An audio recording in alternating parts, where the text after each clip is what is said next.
Hi అండి, నమస్తే. Welcome back to Chandana's వంటిల్లు. ఇవాల్టి మన వీడియోలో చింత చిగురుతో పప్పు ఏ విధంగా ప్రిపేర్ చేసుకోవాలో చూసేద్దామండి. చాలా సింపుల్ అండ్ ఈజీ ప్రొసీజర్ అండి. సింపుల్గా చెప్పేస్తాను, మీరు కూడా ట్రై చేసేయండి. మనకు ఇప్పుడు సమ్మర్ సీజన్లో చింత చిగురు బాగా దొరుకుతుంది కదా, తప్పకుండా మీరు కూడా ఒకసారి ట్రై చేయండి. ఇప్పుడైతే ప్రొసీజర్ చూసేద్దాము. ముందుగా ఒక ప్రెషర్ కుక్కర్ తీసుకొని ఇందులోకి 1 కప్పు కందిపప్పు వేసుకోండి. కందిపప్పుని నీళ్లు పోసుకొని ఒకసారి బాగా నీట్గా వాష్ చేసేసుకోండి. తర్వాత ఇందులోకి చిగురు వేసుకుందామండి.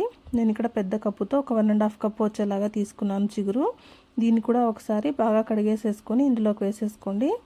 తర్వాత అలాగే పచ్చిమిర్చి అండి, ఒక 10 నుంచి 15 పచ్చిమిర్చి తీసుకొని ఇలా తుంచి వేసుకోండి. తర్వాత ఒక 2 టమాటాలు ఇలా కట్ చేసి వేసుకొని చిటికెడు పసుపు వేసుకొని పప్పు ఉడకడానికి కావాల్సినంత వాటర్ వేసుకోండి. నేను ఇక్కడ 1.5 గ్లాస్ వేసానండి వాటర్ కూడా వేసేసిన తర్వాత కుక్కర్కి మూత పెట్టేసేసుకొని స్టవ్ పైన పెట్టేసేయండి. దీన్ని ఒక 3 విజిల్స్ రానివ్వండి. 3 విజిల్స్ వస్తే చాలండి, మనకు పప్పు బాగా మెత్తగా ఉడికిపోతుంది. చూడండి, 3 విజిల్స్ వచ్చిన తర్వాత ఓపెన్ చేసి చూపిస్తాను. కందిపప్పు మనకు బాగా మెత్తగా ఉడికిపోయి ఉంటుందండి. 3 విజిల్స్ వస్తే సరిపోతుంది. ఇప్పుడు దీనిని మనము ఒక పప్పు గిన్నె తీసుకొని పప్పుని బాగా మెదుపుకుందాము.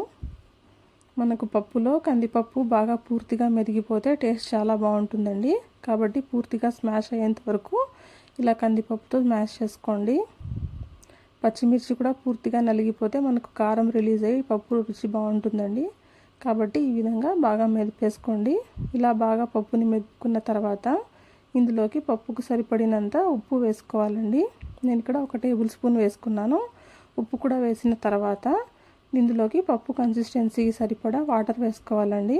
మీకు ఏ విధంగా అయితే కావాలో అలా చూసుకొని కన్సిస్టెన్సీ ఎంత కావాలో అంత వాటర్ వేసేసి బాగా కలిపేసేసుకోండి. నేను ఇక్కడ 1.5 గ్లాస్ వేసానండి. చూడండి, ఈ విధంగా ఉంటే పప్పు కన్సిస్టెన్సీ కరెక్ట్గా సరిపోతుంది. ఇలా వేసుకున్న తర్వాత ఈ పప్పుని పక్కన పెట్టేసేసుకోండి. ఇప్పుడు ఈ పప్పుకు తాలింపు వేసుకుందాం.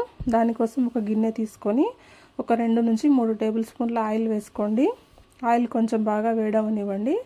ఆయిల్ కొద్దిగా హీట్ అయిన తర్వాత పోపు దినుసులు వేసుకోండి. తర్వాత ఒక 4 ఎండుమిర్చి విధంగా తుంచి వేసుకోండి. తర్వాత ఒక ఆనియన్ని పొడవుగా కట్ చేసి వేసుకొని ఒక 6 నుంచి 7 రెమ్మల వెల్లుల్లి రెబ్బలండి దంచి వేసుకోండి.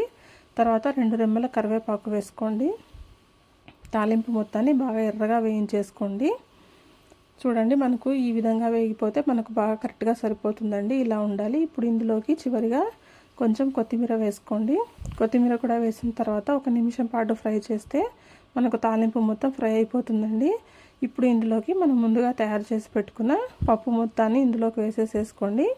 వేసి ఒకసారి బాగా మిక్స్ చేసేసుకొని ఒక 2 నిమిషాల పాటు అలాగే బాయిల్ చేసుకోండి. అంతేనండి, మన చింత చిగురు పప్పు రెడీ అయిపోయింది. చాలా సింపుల్ కదా, క్విక్గా చేసుకోవచ్చు, ఈజీ అండి. చాలా మంచిదండి హెల్త్ కూడా.